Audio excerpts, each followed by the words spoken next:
Hello lovely saints and sinners, and welcome to the first episode of On the Couch with SharSjar. And today I will be talking about The Walking Dead episode 1 of season 7, the most shocking episode ever. I mean, wow. I really, the first time I saw it, I couldn't put my words together. I couldn't get my thoughts in one line. Everything was just so shocking, at least in my opinion, and I think most of you guys can agree with me with that. So if you have seen the show Supernatural, you know that Negan is actually John Winchester. Now, John Winchester has long passed in the show. We're now at season 12, but we're not talking about that. We are talking about episode 1. So it starts with, is the joke that bad? Of course the joke is that bad, because you send us in the middle of a storyline and we still don't know who died. God. Slowly they reveal more and more to us, and it becomes more shocking the longer it takes. The first one who died was Abraham, and actually that was not a surprise to me. There were some rumors on the internet, some speculations that Abraham would be the first one, or at least would be the one who died. And maybe you have noticed that in the last episode of season 6, you get a glimpse of looking through the eyes of the victim. And it was a clear sight. There was no hair before the face, no tears, so you could speculate a little. So it wasn't Rick, it wasn't Glenn, it wasn't Daryl, and not Michonne, not Sasha. We saw how brave Abraham was standing before Negan, or actually sitting, ready to take the blow. But of course, they leave us with this major cliffhanger. And yeah, what can we say about it? We had to wait a very long time to find out what was going to happen. And then the day arrived. I couldn't watch it the moment Fox released the episode because I was going to watch it with my best friend. So I had to wait a day. I was avoiding social media and everything else so I wouldn't get spoiled. I think this was my least favorite episode ever. Now the next one who died was unexpected. I did read somewhere that there was a second person that was going to die. If it was true, I had no idea. It was rumors, so you start speculating again. I was thinking of Eugene because his story is kind of the end of a story. There's nothing really more to tell about Eugene. No, we know when he got in his show, what his reason was to tag along with Abraham, because he convinced him there was a cure for this virus. And eventually the truth came out, and there wasn't. He just wanted to go to a place where it was safe. But is any place on that world safe? There is no such thing as a safe place anymore. So the shocking reveal got that I think we can say our most favorite character died, which was Glenn. I really didn't like that part, because I think they spared us the details when they smashed Abraham's brain in, but I think they gave us everything once Negan started to smash in Glenn's head.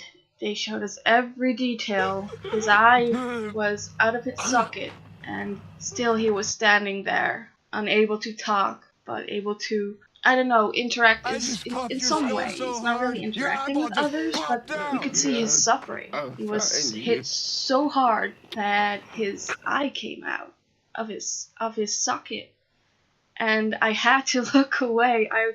Oh my God, I had to look away. I don't know. It really got to me. It really did. And why does it hit someone so hard if one of the oldest characters actually died? It's not maybe that of a surprise if an old character dies, because Glenn wasn't the first one. But Glenn had so many moments that he had a nearly dead experience, and they made us believe that he was dead, that I thought, they're not gonna catch him. No, they won't. I mean, that would be cruel. He has been through so much. Oh my God. I can't imagine how that goes. Not really. Why did Negan start to bash in Glenn's brains? There was this rule Negan put out, and it said you could cry and show some emotions, and God, I can't even put it together. At least they were allowed to cry, but if they would lash out, someone else was going to die. And of course, there was one who lashed out, which became the reason of the second death. Daryl couldn't agree with how things were going, and he had to be put to his place. It sucks. It really sucks. I mean, we know Daryl is a strong person, just like Rick. Rick and Daryl are like brothers. They're strong. They take care of everyone. Even though Daryl is the quiet one, they take care of each other.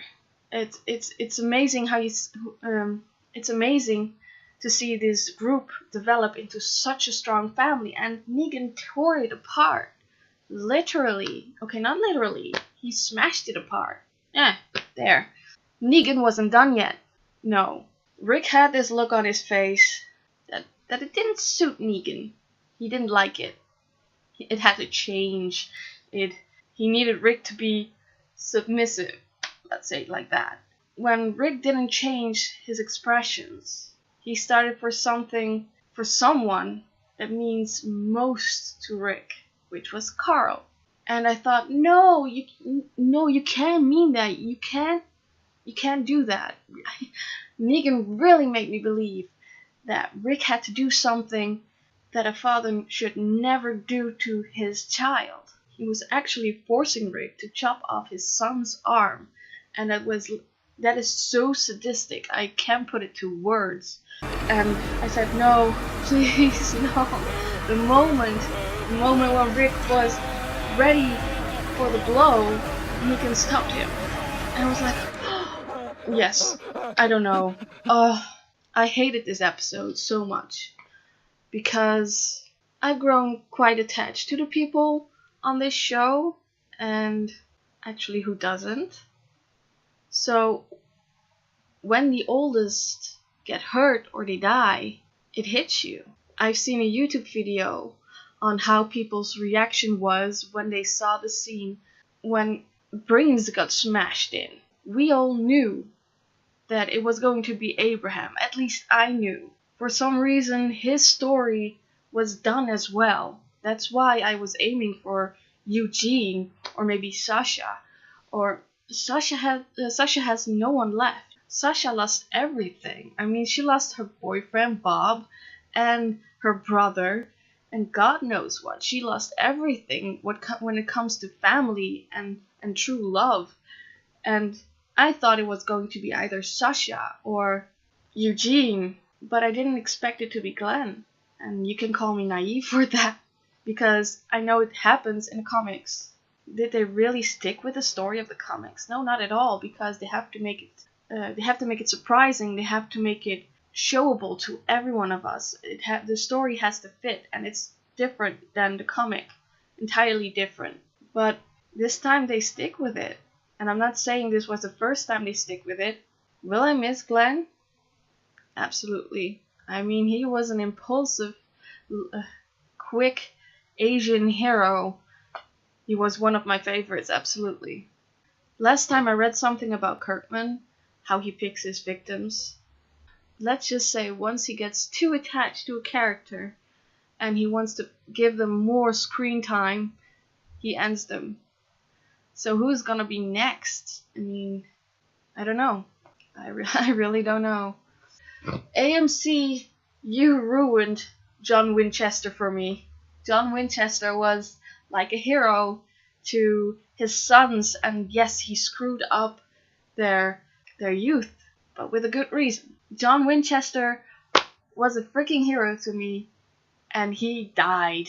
Not only in the show, but he died in my heart, and it hurts so much. This was the very first episode of On the Couch with SharSjar, and I hope you did like it. If not, I can't blame you. I hated it.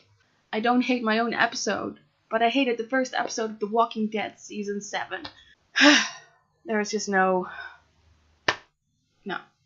So, Stay pure tainted, and until next time, bye.